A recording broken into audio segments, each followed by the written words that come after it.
Hi friends, welcome to my channel. இன்றைக்கி Bhagyalakshmi serial என்ன நடக்குதுன்னு சொல்லிட்டு பார்த்தீங்கன்னா, நேற்று வந்து செழியன் குடிச்சிட்டு வராரு. பாக்யா வந்து செழியனோட முகத்தை பார்த்ததுமே அதை வந்து கண்டுபிடிச்சிடுறாங்க. அதுக்கப்புறம் ஏன்பா குடிச்சிட்டு வந்த அப்படின்னு சொல்லி கேட்கும்போது, சின்ன குழந்தை மாதிரி என்ன கேள்வி கேட்டே இருக்காதீங்கம்மா, ஏன் நோயின்னு கேள்வி கேட்குறீங்க, நான் ஒரு பெரிய பையன், நான் குடிச்சிட்டு கூட வரக்கூடாதா, ஏதோ பிரச்சனை குடிச்சிட்டு வந்த விட்டு போயேன் அப்படின்னு சொல்லிட்டு போயிடுறாங்க. பாக்யா வந்து இருடி நாளைக்கு உனக்கு வச்சுக்கிறேன் அப்படின்ற மாதிரி தான் நினச்சிட்டு இருக்காங்க. மேலே போனால் ஜெனியுமே கண்டுபிடிச்சிடுறாங்க. ஏன் இந்த மாதிரிலாம் பண்ணிட்டு இருக்க, ஏற்கனவே வீட்டில் ஏகப்பட்ட பிரச்சனை இருக்குது, எல்லாரும் நொந்து போயிருக்காங்க, இந்த நேரத்தில் நீயும் பங்குக்கு வந்து பிரச்சனை தரப்போறியா அப்படின்னு சொல்லிட்டு ஜெனி வந்து சொல்கிறாங்க.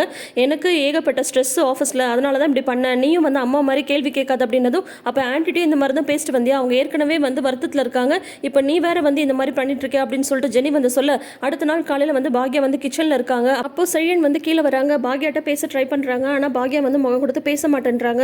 இல்லைம்மா சாரிம்மா, ஆஃபீஸில் ஒரு பிரச்சனைமா, அதனால தான் கொஞ்சம் டென்ஷனாக இருந்தேன், நேற்று நான் அந்த மாதிரி பேசிருக்க கூடாது அப்படின்னதும், யாருக்கு தான்ப்பா பிரச்சனை இல்லை, எல்லாருக்கும் தான் பிரச்சனை இருக்குது, அதுக்காக குடிச்சா எல்லாமே சரியாக போயிடுமா அப்படின்னதும், இல்லைம்மா எனக்கு வீட்டுக்கு வரவே கஷ்டமாக இருக்குது அப்படின்னது, வீட்டுக்கு வர கஷ்டமாக இருக்கா ஏன் கேட்கும்போது, இல்லை எனக்கு தாத்தாவோட ஞாபகமாக இருக்குது அப்படின்னதும், எனக்கு கூட தான் தாத்தாவோட ஞாபகமாக இருக்குது, வீட்டுக்குள்ள நுழையும் போதே அழுகையாக வருது, அதுக்காக நானும் போய் உன்ன மாதிரி குடிச்சிட்டு வரட்டுமா அப்படின்னு சொல்லிட்டு செழியன்ட்ட நெத்தியடியாக கேள்வி கேட்குறாங்க பாக்யா. நீங்கள் என்ன கேள்வி கேட்டாலும் சரி, செழியனும் சரி இனியாவும் சரி திறந்து போகிறதே கிடையாது பாக்யா. அங்கே பார்த்தீங்கன்னா கோபி வந்து ராதிகாட்ட வந்து சொல்லிட்டு இருக்காங்க, செழியனோட மனசை புரிஞ்சுக்கவே தெரியல இந்த பாக்யாக்கு, சமையல் தவிர வேறு என்ன தெரியும், பசங்களோட முகத்தை பார்த்துட்டே பிரச்சனை வந்து புரிஞ்சுக்க வேண்டாமா அப்படின்னு சொல்லி சொன்னதும், உன்னை வந்து ராதிகா நல்லா பிடிச்சி கோபி வந்து திட்டி விடுறாங்க.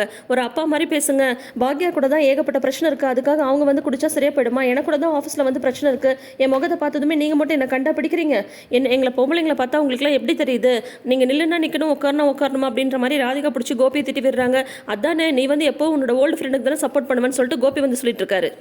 இன்னைக்கு இதுதான் நடந்திருக்கு, நாளைக்கு என்ன நடக்க போகுதுன்னு வெயிட் பண்ணி பார்க்கலாம். தொடர்ந்து அப்டேட்ஸ்க்கு நம்ம சேனலை எப்பயே சப்ஸ்கிரைப் பண்ணி வச்சுக்கோங்க, உங்களோட சப்போர்ட் கொடுங்க. தேங்க்யூ.